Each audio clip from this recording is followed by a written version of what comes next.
Hey guys, welcome to the newest episode of the UrbanCred podcast. So, Andrew, welcome to the show.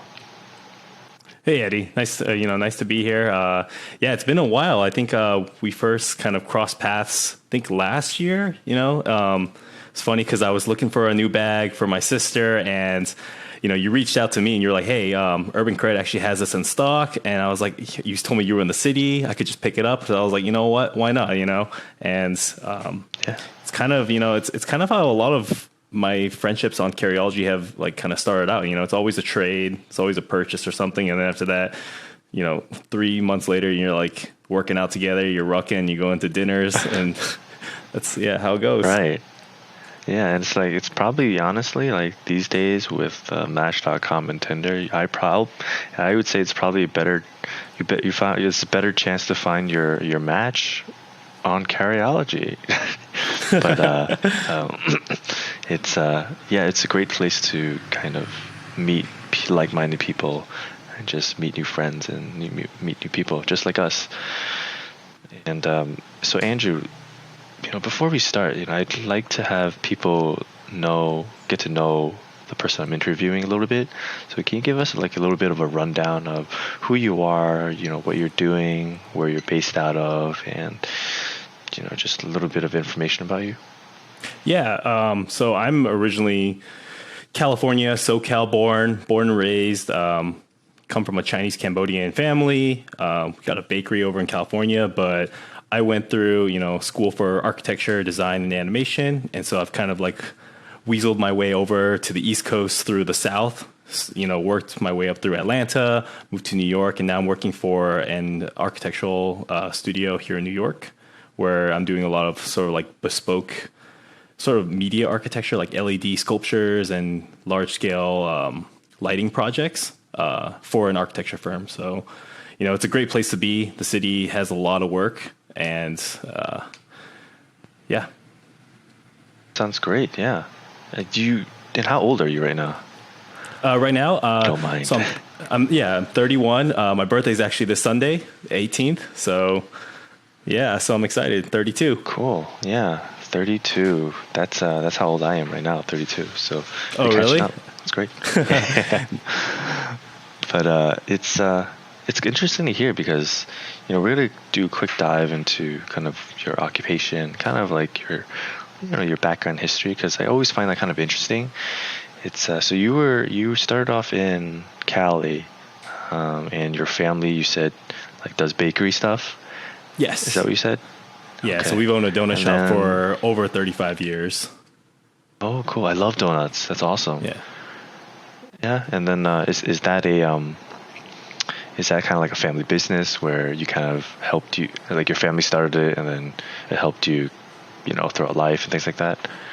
Yeah, pretty much. It was how my my mom and dad kind of got started. They immigrated over here from Cambodia during the whole, the Khmer Rouge and everything, and they found their way into this business, which has blessed our family with a lot over the years, but also it's kind of given my parents a sense of purpose and community around the donut shop too. A lot of people know it not just as like a business, but sort of like a destination spot in San Diego, which is great.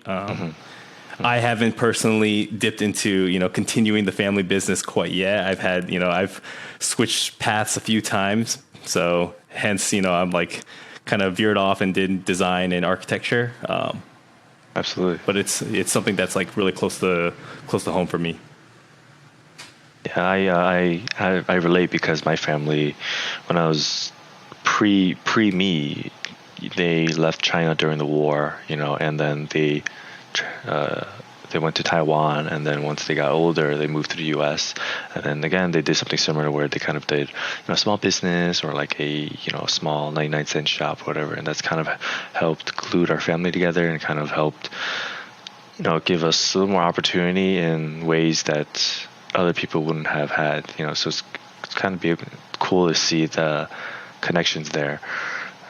So okay, so then past that, now you go to school, blah blah blah. That's fun. I hate school, and then you are into architecture, and you're into these you're into design and you're into these kind of really interesting and kind of fancy words sometimes. People see it and they're like, oh, wow, that's so cool.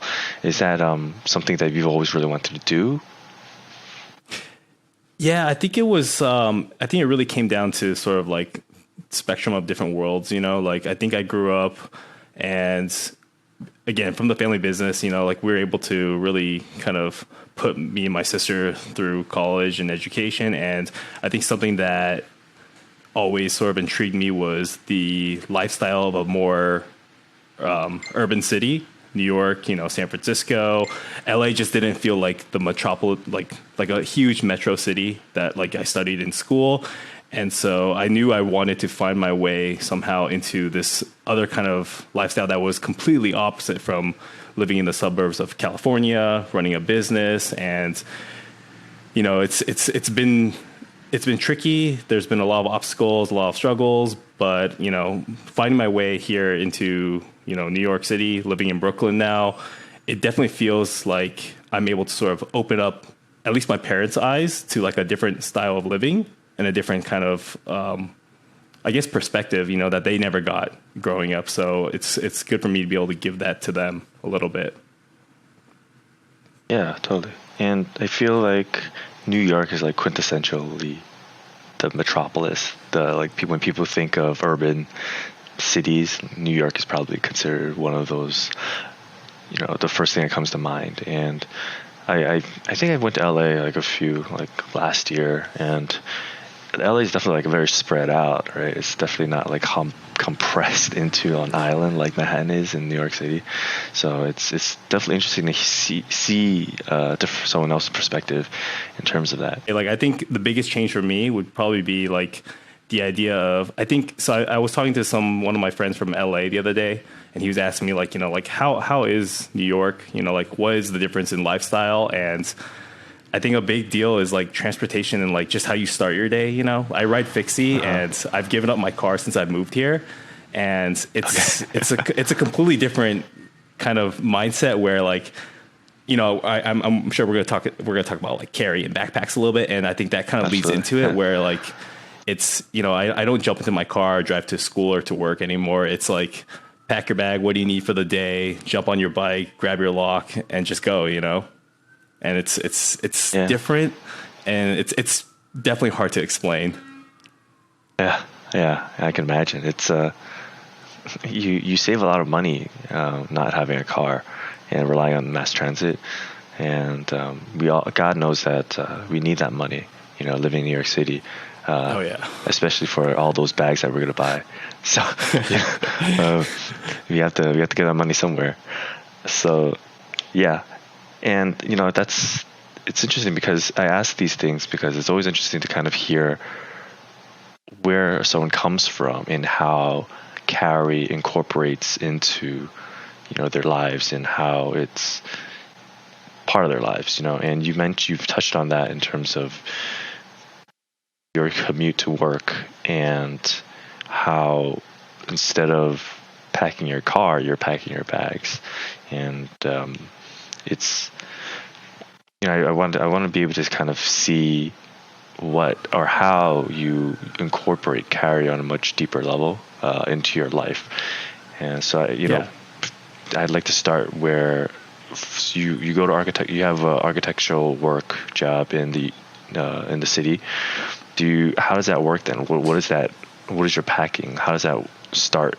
Is it packed already? Do you pack before you go to work? What do you pack? Can you give us like a little bit of a simple idea of what that looks like? Yeah, so I think it's varied from job to job. I've freelanced a couple places, and I think it came down to this idea that I don't always need to carry everything. And moving to New York City, I'll start there. Like moving to New York City was a huge change from my place in Atlanta, where I really did have to slim down. And although, like we're always buying new bags and trying new gear, I do think that I have taken, or at least I'm aspiring to a more minimalist perspective on life, where it's not about kind of having just the essentials, but really understanding like what you need to keep, what you can really use to make your day a little bit more efficient. And so I've gone, I'm in a field where I rely heavily on my computer. And a lot of times I actually don't need a laptop because I'm moving from workstation at home, from, working from home during the pandemic to my workstation at work. And so that's kind of granted me the ability to not carry a laptop, not carry so much.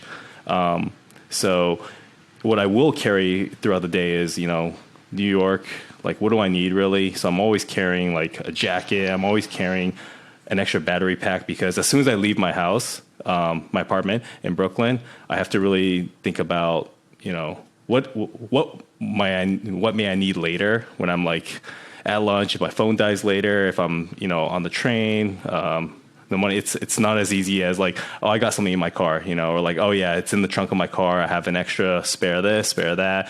It's nice to see. And I've experienced this kind of world of carry that's opened up in New York where I started taking photos of like people with backpacks in New York, but I just realized because I got so excited when I moved to here in the city, I was like, everyone's wearing backpacks, everyone's carrying something, everyone's fully loaded out for the day. And I've realized, if I do this every day, I'm just going to take photos every day because everybody carries in New York. And it's like less of the idea of like a bug out bag where like bring everything that you need, it's more of just having the ability to like on the way home from work, my bag has a little bit extra space. Let me pick up some groceries, I've kind of done away with, like one weekly trip to Costco where I'm hauling out all my groceries back. And it's really just on my way home. I have my backpack, pick up a few things from the grocery store and just do that. It's become like sort of a ritual every day, like carry a tote in my backpack, carry my, just the essentials pretty much. Yeah, totally. And when I was actually interesting point was when I was younger, I used to like to pack a lot of stuff. So maybe another setback is when I was younger, I liked to read a lot of these survival books about these kids and being left in the jungles or whatever, and they just have to survive all based on what there's in their bags, and then they have like these knives and like these whatever in the survival things. And that's kind of inspired me when I was younger to kind of pack for any emergency. But like when you're a kid, every emergency is basically $5, your favorite toy, and just a snack and some water. So as I grew up, I kind of incorporated that into my carry. But like you said, when you live in the city, some things like that is not really necessary. So as I got older, I think for me, my carry situation and setup has, instead of grown, it's reached a certain point and then it started to shrink down, because I think you and I as adults, we're more realistic now, and there's less imagination there, which is kind of a bad thing in some ways too, but it's allowed us to be able to kind of streamline our carry. And for me, I know that I don't need that blanket, or I don't need like packs of food, or I don't need whatever it is. It could be whatever, and I could just keep the minimal amount of gear in my bag, because I can, if I need this like a snack, or if I needed like tissues, or if I needed something, I can probably get it on the street in a deli or in a a corner store. So it allows, living in a city is kind of interesting, because at least in New York City, we would definitely probably carry differently compared to other states in the US or other places in the world, because certain things are easier and within reach compared to like LA, which is a little more spread out. You might carry different things, or maybe some places you can carry a gun and then you can incorporate that into so it's interesting because it's a little different. And it's true for me, when I go to work, I do bring my laptop, because I focus on I don't have a computer at the workspace, but it's it's a laptop and just some basic chargers, a water bottle, and I can get food there. So it's just I like to think that we carry very light, and then it's because we live in the city, and again, other people may carry differently. So that's kind of the point of this podcast, just to learn more about what other people and how other people carry. Something that I've noticed, like my backpack load from when I used to drive a car in Atlanta to kind of riding my bike here, is something that's actually, it's not just about the carry, but it's also about embracing my environment too, which is I've sort of, maybe this is just the laziness of me talking, but like I've started to like prepare my own lunch less and less being in the city, because I kind of really appreciate the fact that there is a bodega at every corner, that there is like a million options to eat lunch, you know, at work and take a break. And so that's one thing that like I've realized, you know, I don't need to carry a full lunch to work anymore. I don't need to carry a lunchbox. I don't need to carry Tupperware anymore. And it's kind of, you know, opened up my backpack to just more space. Doesn't mean I'm not going to replace that with other stuff, but at the same time, it's kind of like, I've learned that carry does change from environment to environment, and you kind of appreciate sort of the context of where you're living based off of what you have to carry and what you can have readily available like around you. Yeah. Totally on the same page there. Do you so when you carry to work, then is it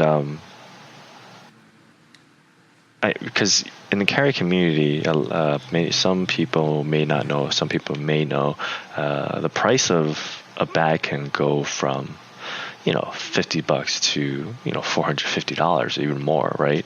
I'm talking about the what is, how do you say it? The nomin? The nomin? The nomin, yeah, the Arcturus nomin, yeah, the nomin, yeah, or like the Japanese one. It slips my head. Yeah.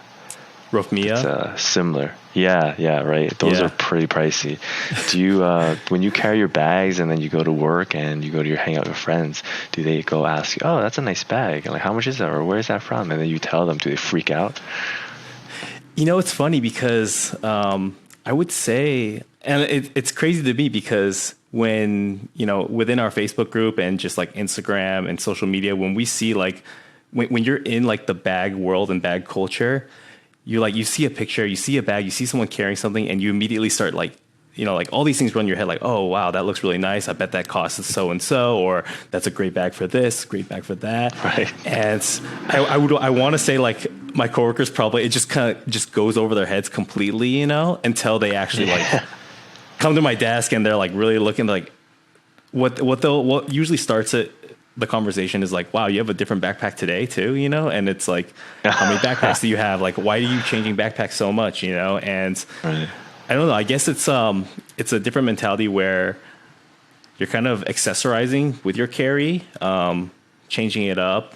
It's no longer just purely a functional sort of piece of your lifestyle, but, you know, and I guess this is kind of where my roots kind of cross, where like, you know, as a designer and someone who's like always working in like visual aesthetics and kind of critiquing things at a visual level, it's nice to be able to kind of use that same sort of eye and I guess evaluation on my own sort of carry style and kind of curate that together. And I think, you know, it definitely has a lot of crossover with the way I think. Yeah, totally. I agree. I think for me, it's also, I appreciate good design and I appreciate, you know, the minimal look and sleek look, and that our bias and our thoughts to design definitely go hand in hand with kind of what we buy, right? So, and bags are definitely one of those things. I always joke about this to my wife, and I was like, now I understand why women like buying bags because, you know, I buy so many. But yeah, I totally agree. Yeah, I mean, you speak about Rofmia, and like, so that's actually been a bag that has been on my radar and has been sort of a grail bag for me for the longest time. And I want to say it's not at all because of just, you know, pure functionality. I need this to satisfy, you know, like what I need to take to work. I need this because it would fit everything I need perfectly for a travel trip or something. But it is sort of, you get to that point where you have options and you realize that, you know, there's always a bag that can get the job done. But then you start to appreciate more like the design behind the bag. You know, like what I love about Rofmia and like some of these Japanese brands is their minimalistic approach to bags, their take on material, color, aesthetics, and just, I want to say even the way they market their bags and advertise them, you know, like I think that says a lot about how much effort they're putting into something that can be, you know, just purely functional. True. Yeah. So this is that bag right here. So yeah, Oh, I you just have got it? the Rofmia. Yeah, I just got the Rofmia. Oh man. It was great. My good friend Michael actually got this for me for my birthday this year. He knew that Oh I wow. was like really loving this bag, and so it's something that I can now enjoy carrying to work all the time, and it's a great bag. Yeah, that's definitely going to be a statement piece when you go into work, right? Yeah. That's definitely a big fan of everything that they do. Everything from their website. I definitely want to go visit them one day. Their actual physical location. It'd be so cool to kind of check it out because it looks real clean, minimal, and it looks like the neighborhood it is in is also very quiet and peaceful. So it seems really nice. Well, I mean, something that really stuck out to me was like, and this is me, like, material is really important to me in my everyday job as like an architect and an animator and designer. So like whether it's choosing, textures online for a render or whether it's actually picking out materials for a project, picking out the different concretes, different tiles, flooring, wood stains. And something that I noticed with Rofmi is that they don't necessarily like they tie those two things really hand to hand. They talk about Dyneema all the time. They're always doing these close-up sort of artistic portraits of, just like raw rock, and then kind of juxtaposing that with their Dyneema, and it's very beautiful, the way they kind of It's like art, Yeah. Yeah, exactly. So spoke about like how you carry for work and stuff like that. Do you differentiate how you carry from, like, let's say work or to work and to like for fun, like when you go out for like a walk in the city or meet up with friends? Yeah, I would say so. With backpacks, you kind of fall into this rabbit hole of like pouches now and just organization in general. And so, Gosh. I'll have, yeah. Oh man, don't even like that's going to open up a can Rabbit of hole worms, right there. but yeah, exactly. But, like I have a pouch just for my work stuff. It literally has like my extra charger, all my hard drives and everything.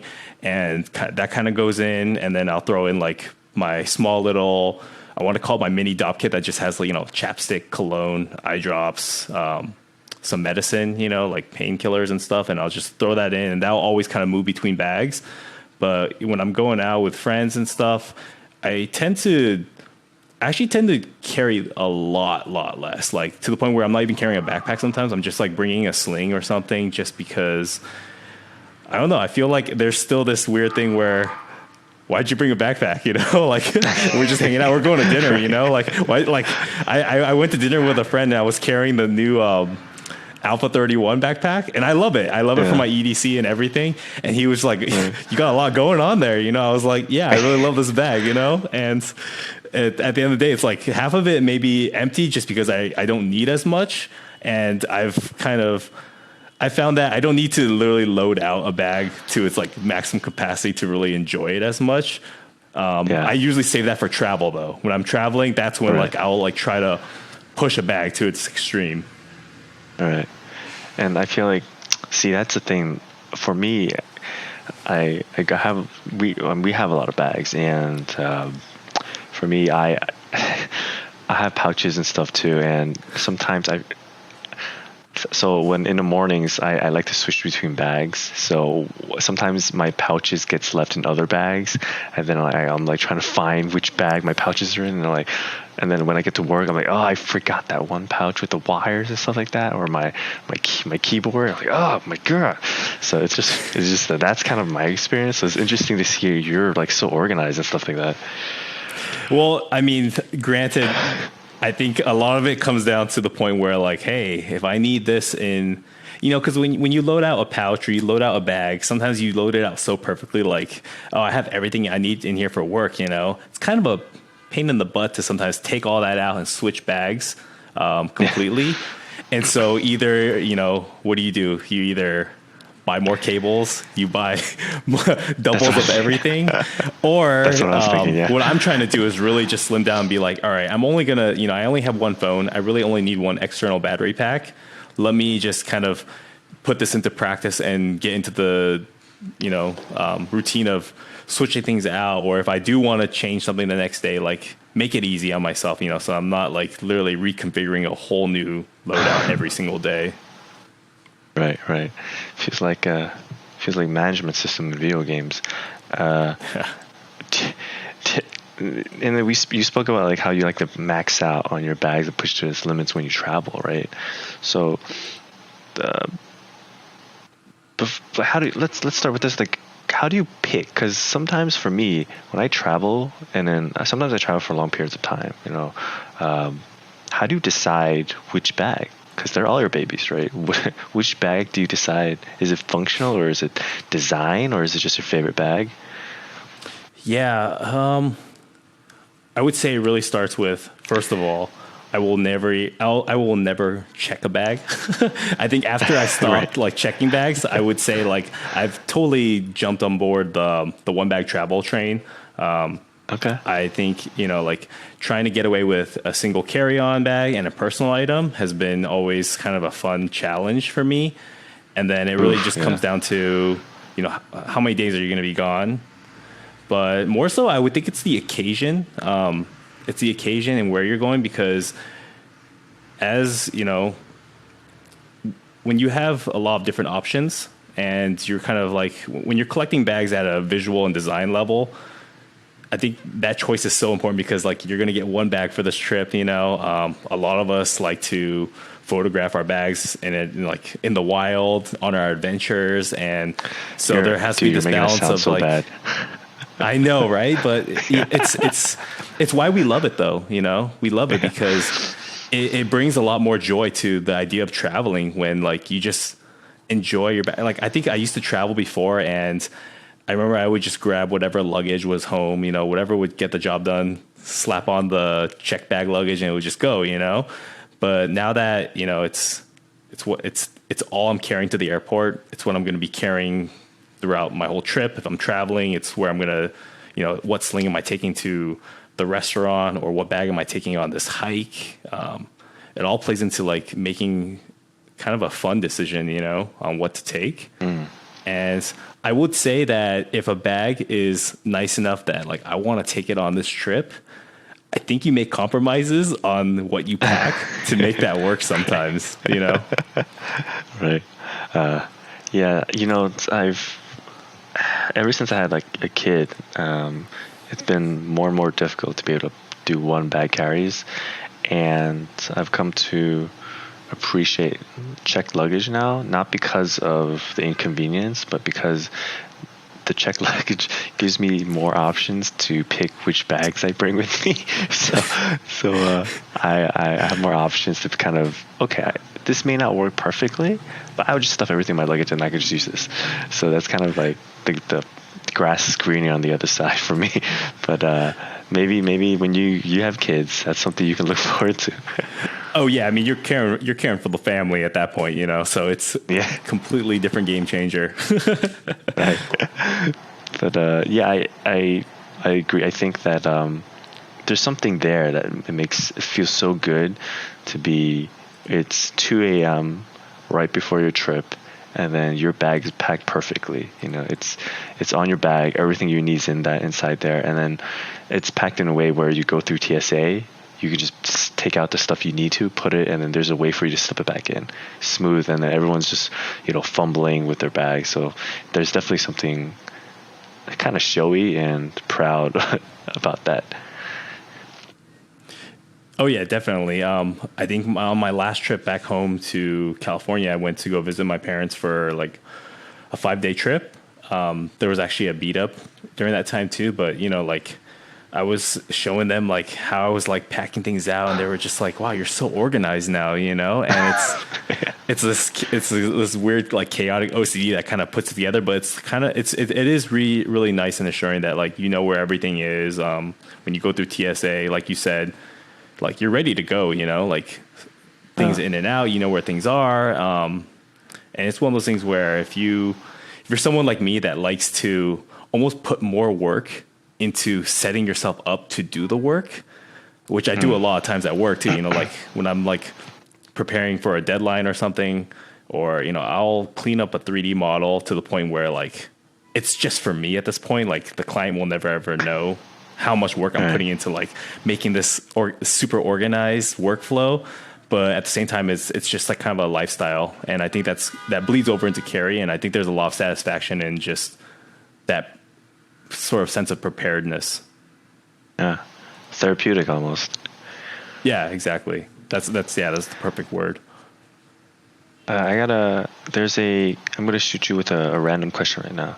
So when it comes to carry and bags, what's more important for you? Is it the features, or is it like, let me reword this. Is what's more important for you when you decide on buying a bag, and what influences you when you buy a bag? Is it more features, or is it more like simplicity, like just the bare essentials? Or do you like bags that are like over the top, like over engineered? Over engineered. So definitely. So I think it's like a sort of like, I think my answers are going to be kind of chronological, because I do think that I had started off like being overly obsessed with features and functionality. Where, I got to have that. Oh, that bag does that perfectly. Or, that would make my life so much easier if I had that in this bag. But what I have discovered after, years of just owning different backpacks, swapping them in and out, is that I appreciate bags the most when I love the design behind them. And like I said, like you'll compromise and make a bag work if you love it that much. And I would say that, there's different tiers, like, there's different price tags to all these bags. But at the end of the day, like thinking back to going to work and carrying, like I don't need a lot of the bags that I do own to get that job done. And so I'm going to appreciate having like the unique bags for what they're unique for.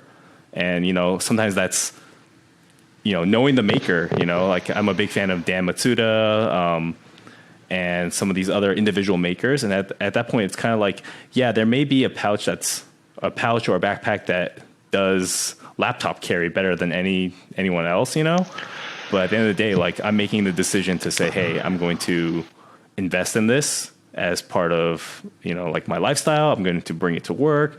And so at that point, it's really, I would say, design and sort of like visual aesthetics versus purely function. Because at the end of the day, like if I really, really needed a job to get done, there will be a bag out there for it. So. Yeah, I mean, or you just make it work in some way, right? Yeah, exactly.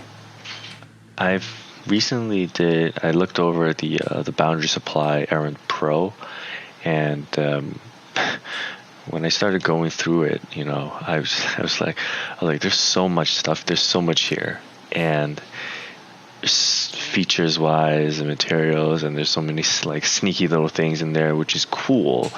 But then as I get older, I've come to appreciate the more simple things. So like the track. Is that how you call it? It was always in my head. And whenever I say these brand names, it's always in my head, if you know what I mean. But is that how you say it? Track, right? Yeah. The brand in Scotland. Yeah. Yeah. And then the Carryology collaboration. That's like a perfect, I feel like for me, a perfect combination of design and like experimental like fabrics and ideas and just features that make sense without overdoing it. So for me, I'm actually trying to limit myself from buying too many bags now, because living in an apartment in New York City, you can only have so many bags. But when I saw that, I knew that was like, oh, I had to get that. You know what I mean? It's for me, it's definitely similar, where if it's aesthetically pleasing to me and the features make sense, then I totally get it. Like if it's a bag where it's designed in a way where there's features that I won't use, I won't necessarily, gravitate to that. But again, I'm not saying the bag is bad. It's just, for me, it's just not the right fit, right? If I was younger, and maybe I would be into, whoa, this is so great, but just I feel like as you age, right? Like, and that's kind of why we do purges too. As we age, like, our tastes change and what we value changes as well. And then these bags, in a way, kind of represents us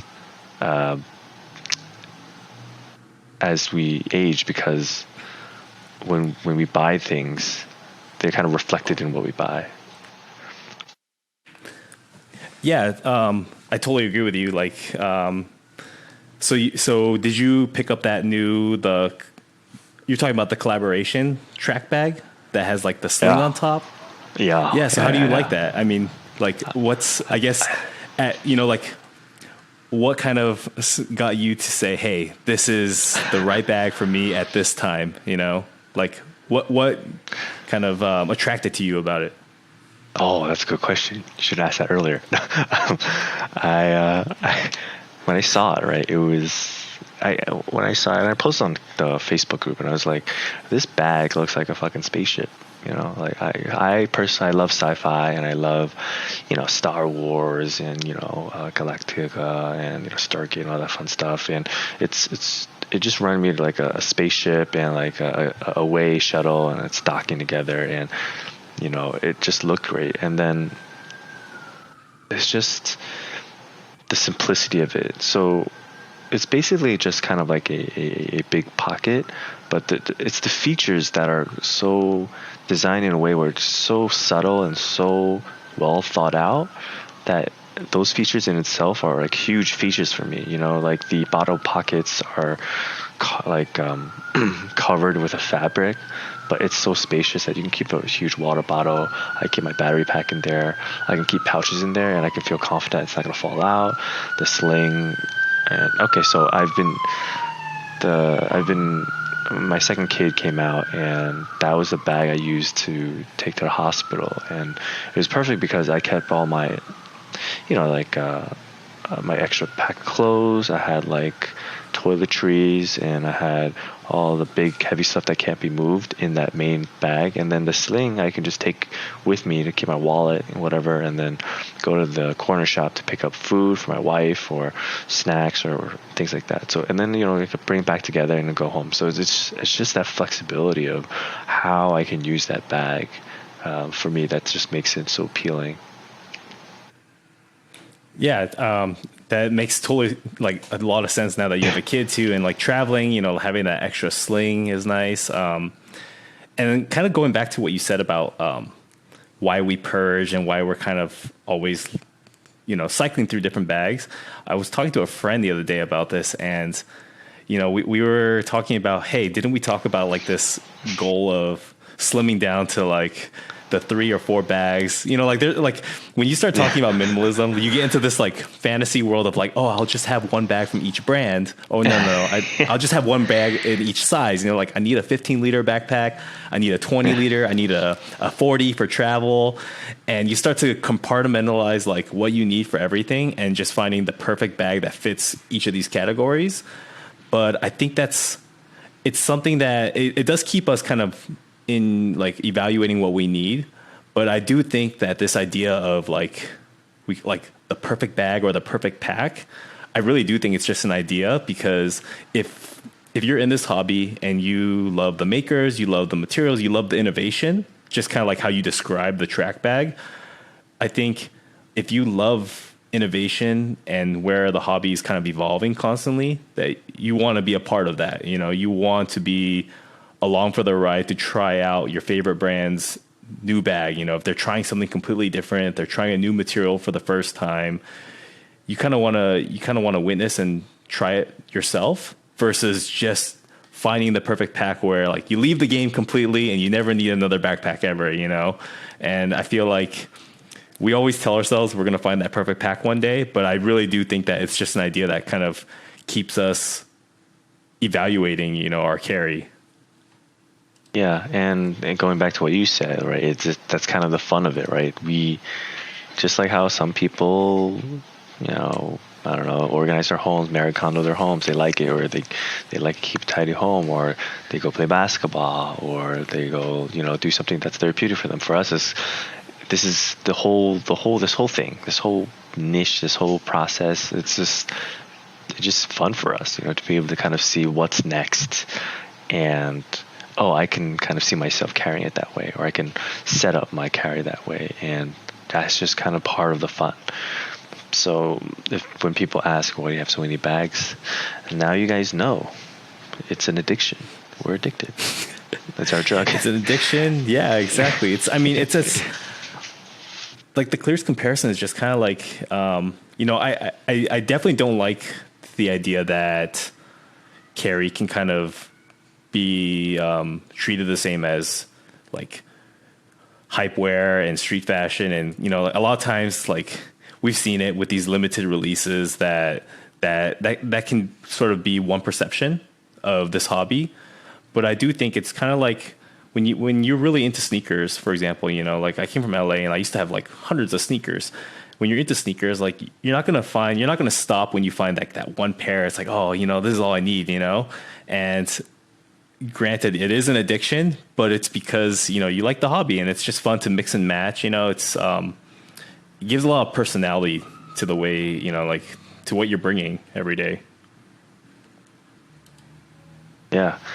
So that's a good point. And I want to kind of take that and say how both of these cultures and both of these brands, they all have specific kind of details or specific type of features that kind of they're showcased through the products themselves. Like when you look at a bag and when you consider buying that bag, right?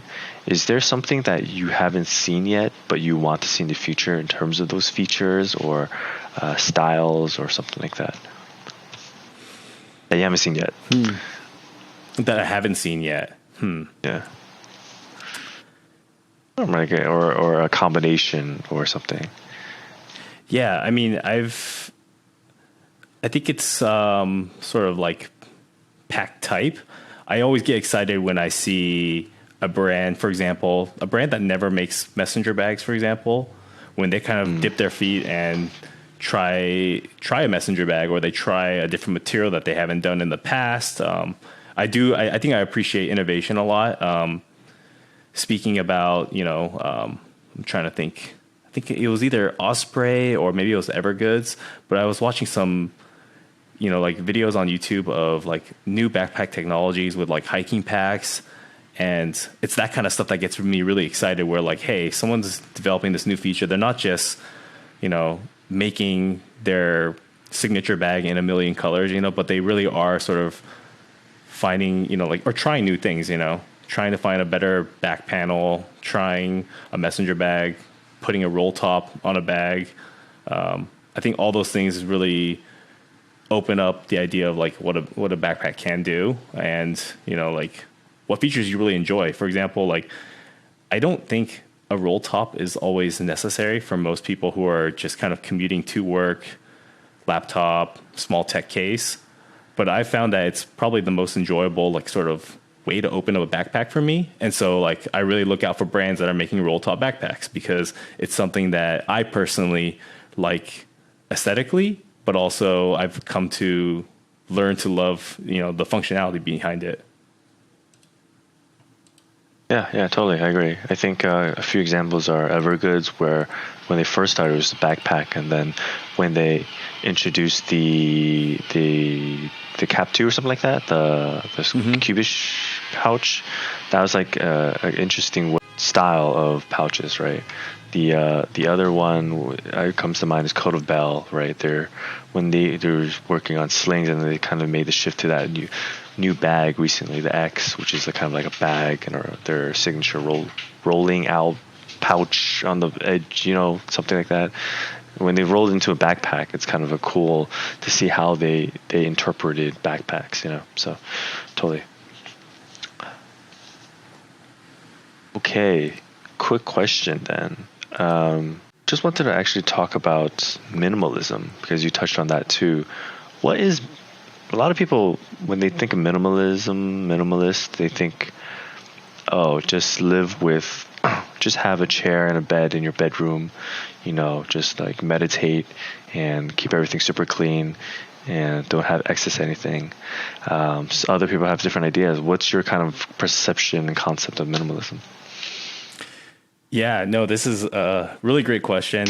I myself, I believe that, I'm still in the process of sort of really identifying what that really means to me. But in the process, and it helps that like I want to say I've moved apartments every year for the past, God knows, I don't know, like 15 years, ever since college. I've moved every year. And wow, it always is sort of an experience, like figuring out like, oh, how much do I have now? What do I have? What am I moving? And I think my biggest realization was I really want to be able to move. And, it's just me and my dog. So I don't have the responsibility of like packing and keeping all my essentials for like an entire family. But I've always thought, it's nice to be able to like, can all my stuff pack into a car? And it's not about like having no stuff, but it is about having just things that I appreciate. And so,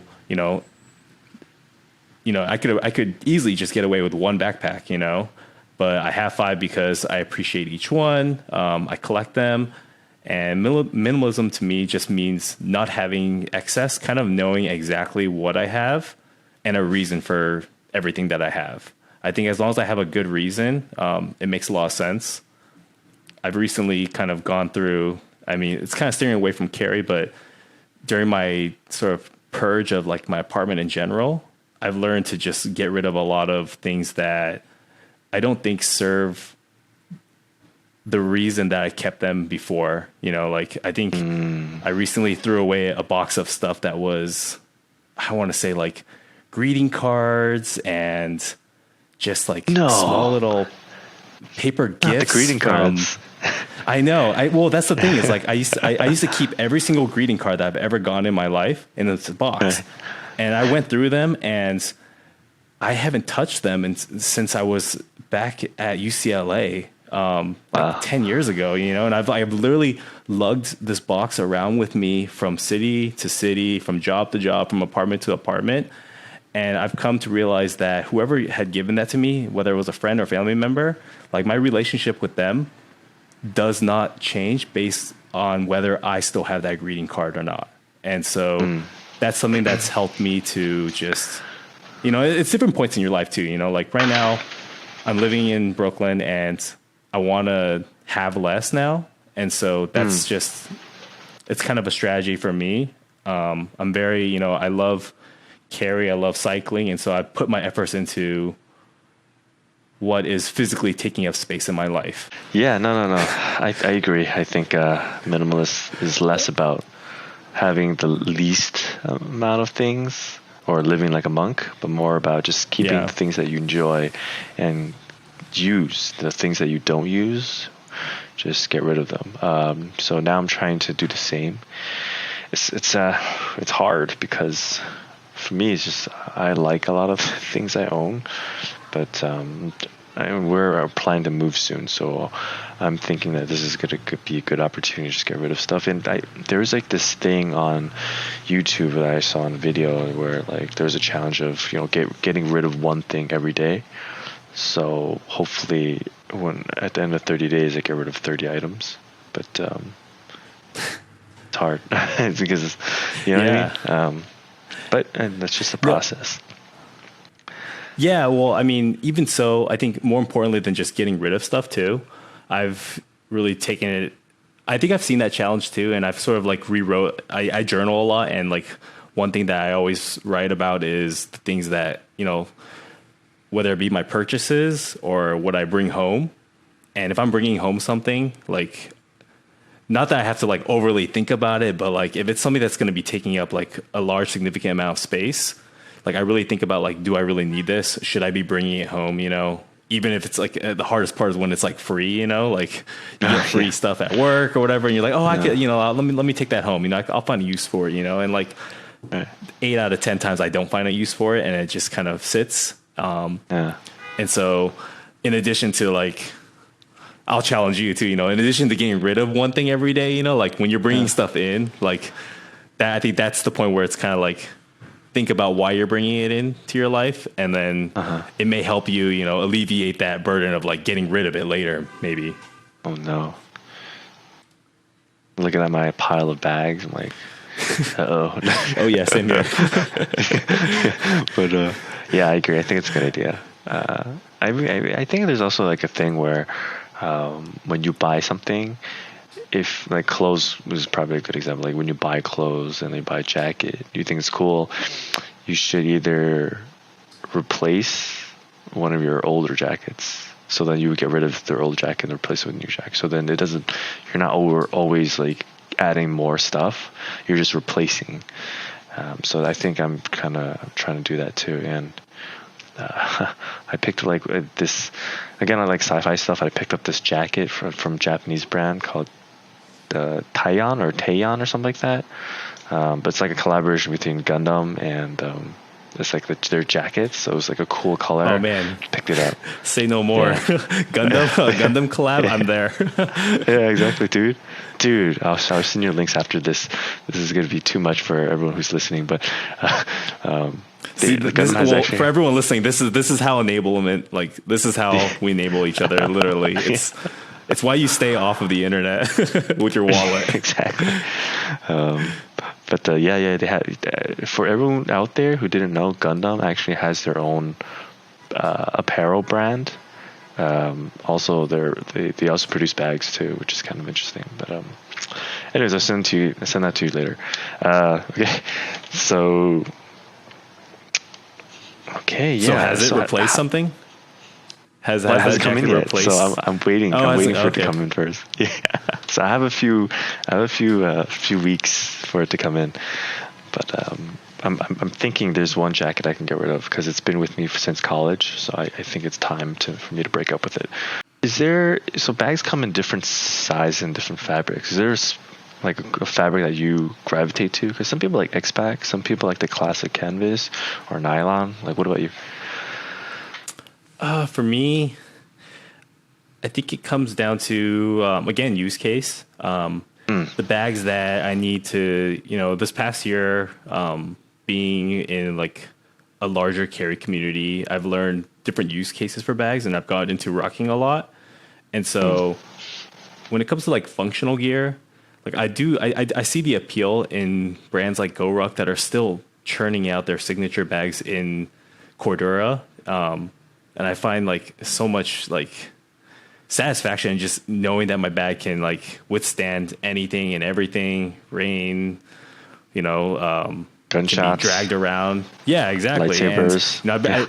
And, and so like all my ruck bags are like Cordura, but then like, when I think about, all right, when I'm styling a bag to take to work, I want to wear this bag because it will, it'll look cool with these shoes or something, or like I would love to load out this bag with this pouch. And a lot of times sometimes you buy a bag because it'll match something else that you own, or like you'll buy a pouch because you think it'll match, a material with another bag. So I do think that I have been gravitating towards, again, like innovation and everything.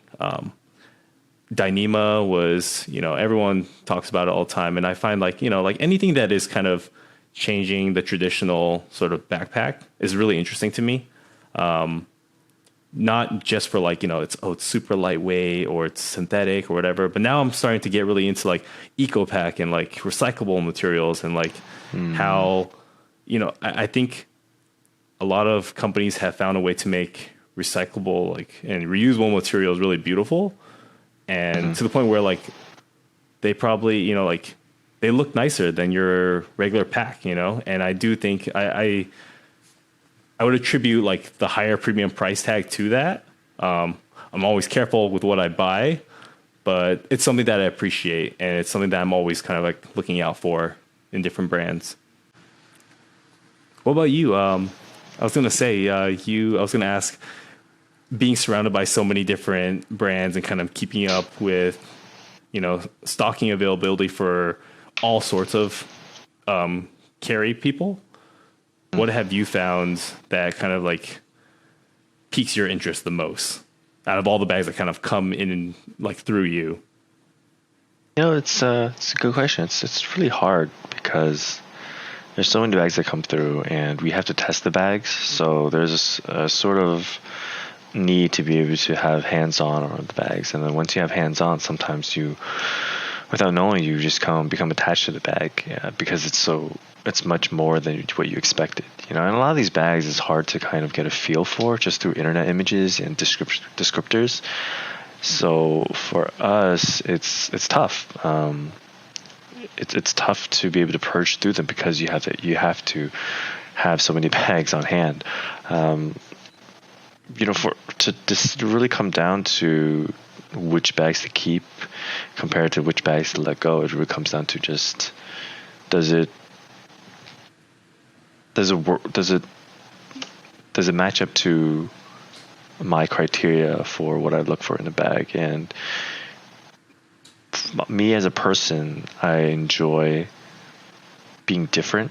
The individuality is very important to me. So I enjoy having things that other people may not have heard of or may not have used before. And the collaboration bags are great. Bags that are aesthetically pleasing to me. And for me, I always pick brands that people usually have not heard of. So when there's like the big bag brands like that you get from Nordstrom or REI, things like that. But I try to stick with the smaller brands, and because they're the ones who have the flexibility and the ability to create and innovate with their products. So yeah, that's really what it is. No, I agree with you 100%. Like they have the affordability to sort of take those risks and sort of try to target a different market, or at least open up the market to a new type of feature or something that doesn't, like one of like the bigger brands has to carry so much responsibility if they're going to put out a product to, thousands. Yeah. So it's tough. It's tough, man. And I'm sure if you ask someone else, it will be a different answer. But for me, that's kind of what I keep an eye out of. So this podcast is actually, we're reaching the end of this podcast. There's actually one last question I'd like to ask. Two rather. How many bags do you have? How many bags do I have? So it's funny. It's sad because, like you can tell, like I have like this, I definitely have like, never been diagnosed, but like I definitely have some sort of OCD complex. And so, yes, there's a spreadsheet I have for it. I haven't updated it in a while. But I would say that, I've, over the years, I think at my highest point, I've owned like 45 bags in my apartment. Wow. And I've slimmed down, I've gone through different phases and cycles of letting things go, bringing things in. And last month I had gone it down to 5, and I was like, oh, This is great. I've gone it down to 5, but it's the idea of like the perfect bag and the perfect, like, I have one of each, It's like, does this mean I like never look at bags anymore? Do I stop following these design studios? Do I stop following the design of a lot of these makers? And it's no, so like, look around now and I have like 14 at the moment, and it's because a lot of these recent purchases were because certain brands, like I just got this Rolf Mia. I really wanted to try this Belroy tote bag. Like when makers kind of put out new stuff, like I like the hobby enough where like I'll invest to try it and see exactly like support them and see if it works for me and just give it a go.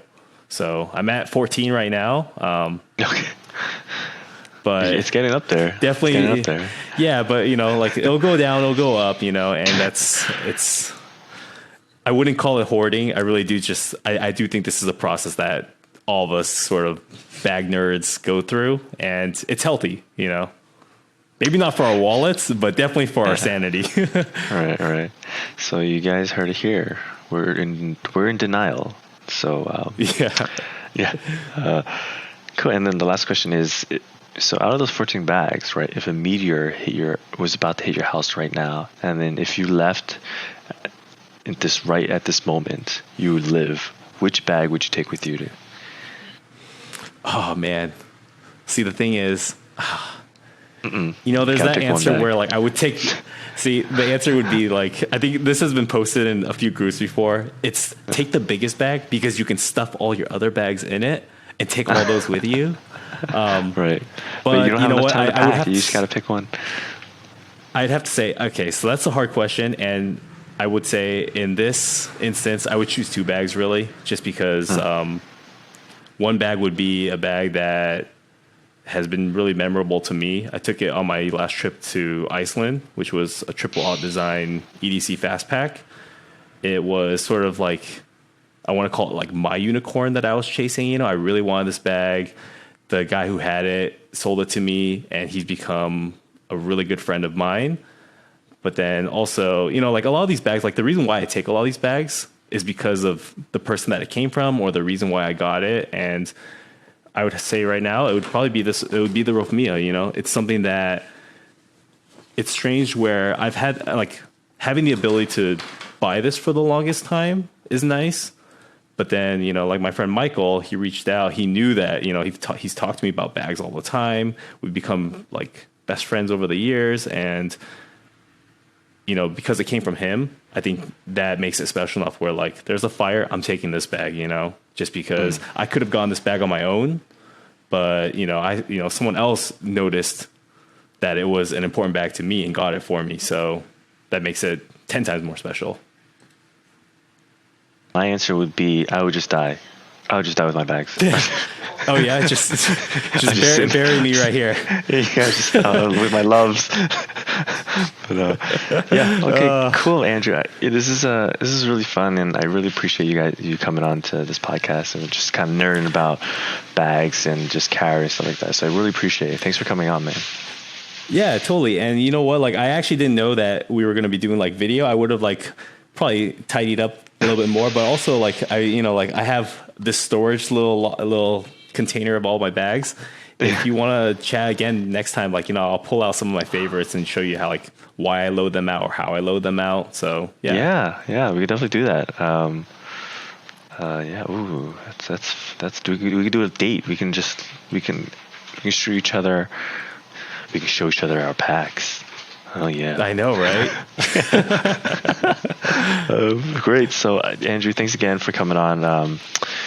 Again, I don't know if you want people to find out who you are, or if you have anywhere to direct them, is there something you want to kind of direct them to?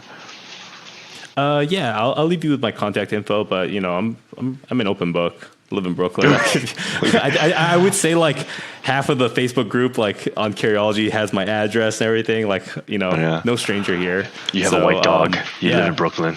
Yeah. You're Asian. I'll shoot you my website. You can see some of like my random like artwork and stuff. But yeah, awesome. Absolutely, awesome, cool. So again, thanks for coming on. If stars align, we'll definitely do that video. I think that'll be really cool and fun. Maybe we can meet up and do that video. Yeah, no, totally. I think that's a better idea, actually. We'll make it an official date. Yeah. Don't tell my wife. No, but yeah, I see. All right, cool, man. So until next time, we'll catch you later. And for anyone who's still listening, good on you. Be sure to definitely, subscribe to us and stay updated with our podcast, because we're definitely going to interview more interesting people like Andrew, maybe his dog. We'll kind of see what kind of pack his dog carries and how he feels about Andrew's addiction. And until next time, see you guys later. Thanks, Eddie.